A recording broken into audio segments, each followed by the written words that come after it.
We want the party to look perfect, Olivia. Your son would just make people uncomfortable. My sister-in-law Amanda's words cut through the phone line like ice. I gripped my coffee mug tighter, watching my 12-year-old son, Michael, through the kitchen window as he fed the birds in our backyard, his motorized wheelchair allowing him to move freely through the garden he loved so much. It's his grandmother's 75th birthday, Amanda. He deserves to be there. I kept my voice steady, though my hands were shaking. The party was this weekend, and we had been planning to attend for months. Look, Amanda sighed, her tone dripping with condescension. I've hired a professional photographer. This is going to be a sophisticated event at my house, not some hospital charity gathering. We can't have him there with all his equipment. It would ruin the aesthetic. I watched Michael laugh as a blue jay landed near his wheelchair, his face lighting up with pure joy despite the tubes that helped him breathe. My beautiful boy, who had fought so hard just to be alive, who had never let his condition dim his spirit. His grandmother wants him there, I said firmly. Have you even asked Margaret what she thinks about this? Amanda's laugh was brittle. Mom's not in any condition to make these decisions. The medication has her confused most days. As her primary caregiver, I'm doing what's best for everyone. Send a card with Tom when he comes. My husband Tom, Amanda's brother, was away on a business trip. How convenient that Amanda had waited until he was gone to make this call. I'll tell Michael his grandmother is too sick for visitors. Amanda continued, her voice sickly sweet. It's better than having him there making everyone uncomfortable. I mean, really, Olivia, you know how people stare. I'm doing you a favor. Before I could respond, I heard shuffling on the other end of the line, followed by a sharp intake of breath. Then, clear as day, Margaret's voice rang out. Amanda Jean Roberts, what did you just say about my grandson? Silence.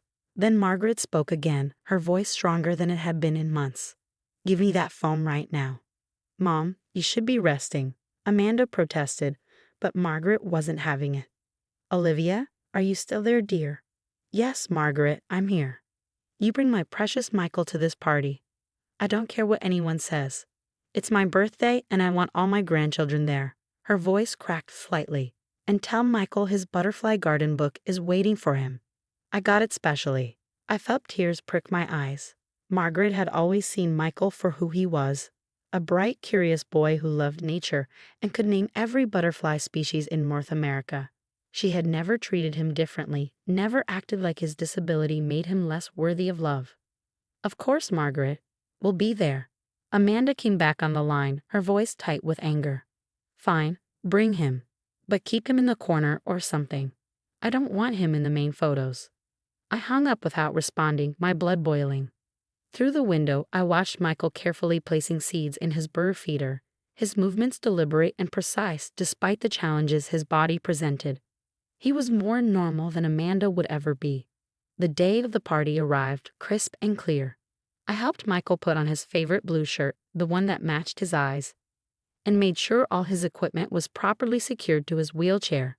As we pulled up to Amanda's sprawling house, I could see the party was in full swing. Amanda met us at the door, her perfect makeup doing nothing to hide her grimace. Use the side entrance, she hissed. The photographer is setting up in the main hall. Before we could move, Margaret appeared behind her, surprisingly quick with her walker. Michael. My butterfly boy, she called out, her face lighting up. Come in, come in. I've been waiting for you. Michael beamed, carefully maneuvering his wheelchair through the front door despite Amanda's obvious displeasure. The photographer, a young woman with kind eyes, immediately came over. You must be Michael. Your grandmother hasn't stopped talking about you, she said warmly. I hear you're quite the nature photographer yourself. Would you like to see my camera setup?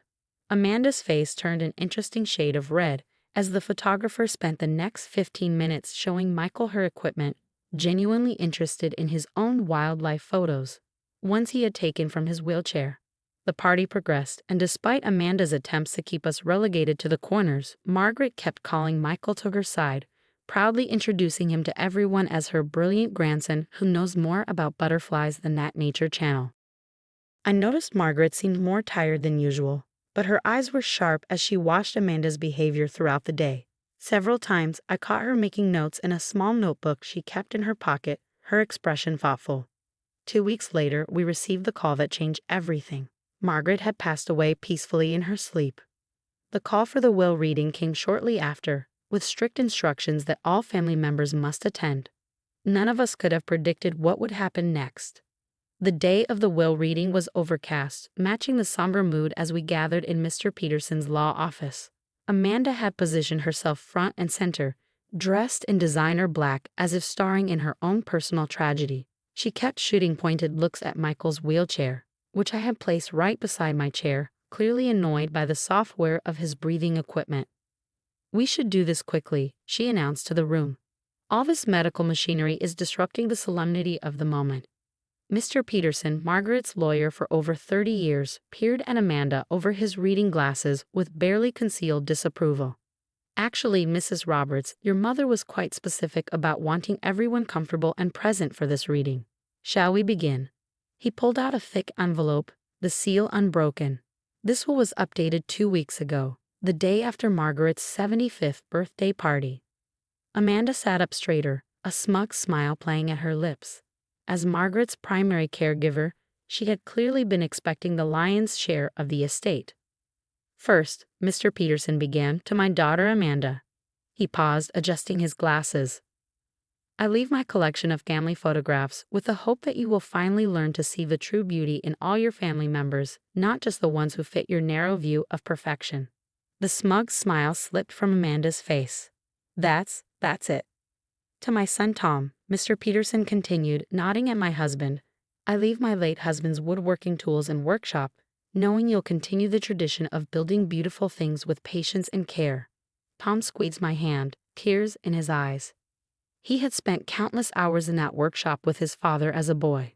"To my daughter-in-law Olivia," Mr. Peterson looked at me warmly, "I leave my personal library and all its contents, including my collection of rare botanical books.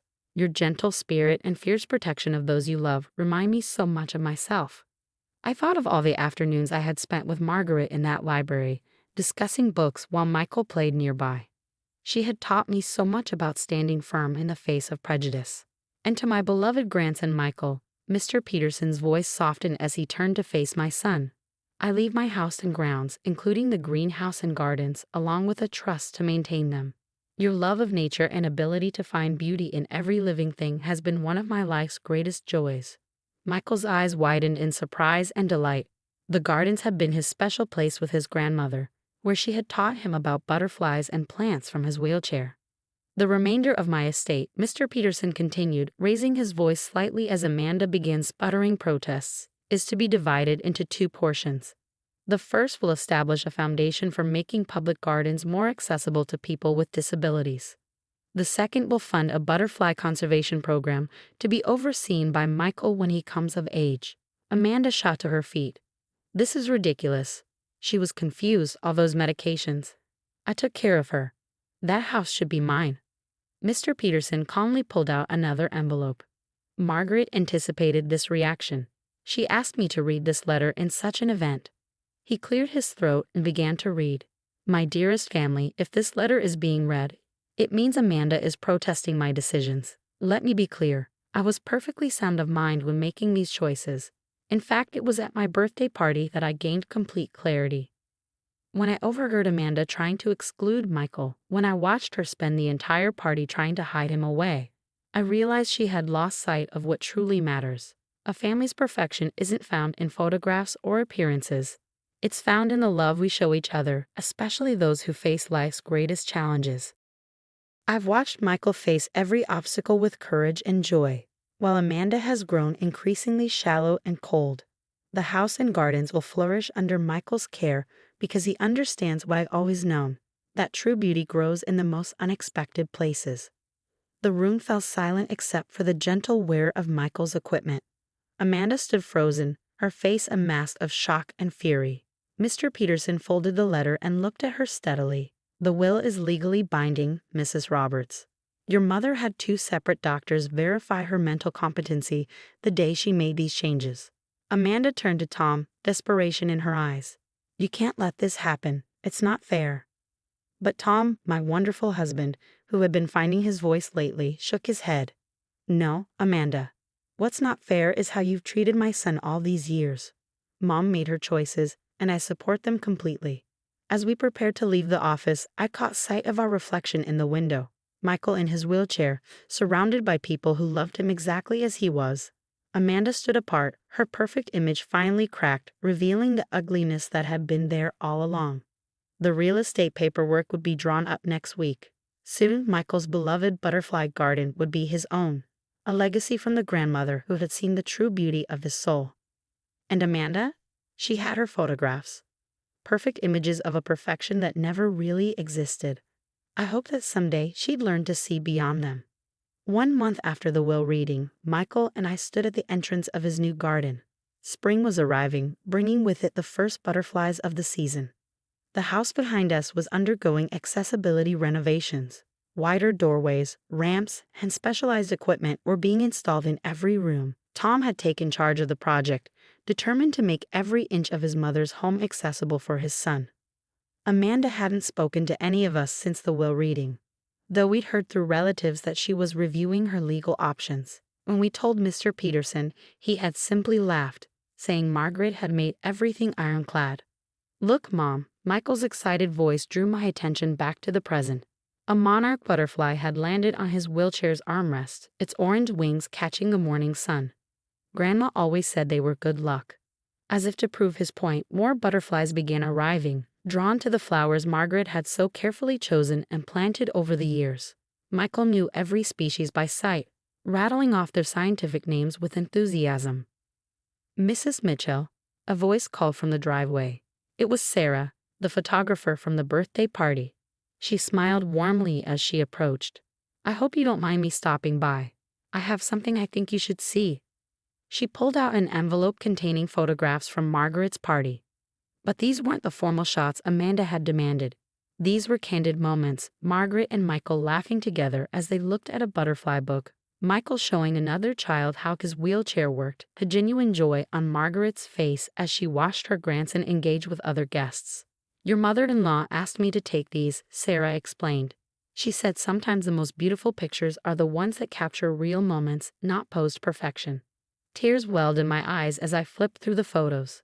In each one, Michael's medical equipment was visible, but it didn't detract from the beauty of the moments. If anything, it added to their authenticity. "There's something else," Sarah hesitated. "I overheard Mrs. Roberts, Amanda, making some calls that day. She was trying to arrange for Margaret to be moved to a nursing home, claiming she was no longer competent to make decisions." My head snapped up. "What?" Sarah nodded grimly. "I told Margaret what I'd heard. That's when she asked for my card and said she had some urgent business to take care of. I guess now I know what that business was." The pieces clicked into place. Margaret's sudden will change hadn't just been about the birthday party, she'd been protecting herself and her legacy from Amanda's manipulations. A commotion at the gate interrupted our conversation. Amanda stood there, her designer handbag clutched like a shield, her perfect makeup unable to hide her obvious distress. "I want to talk to Michael," she announced, her voice carrying across the garden. Several butterflies scattered at the sound. I started to object, but Michael touched my arm. "It's okay, Mom. This is my home now. I can handle this." Amanda approached, her high heels sinking slightly into the soft garden path. She stopped a few feet from Michael's wheelchair, clearly uncomfortable. "I've been thinking," she said, not quite meeting his eyes. "Perhaps we could share the house. I could help manage things, make sure everything looks appropriate. You mean make sure I stay out of sight?" Michael's voice was calm, wise beyond his years.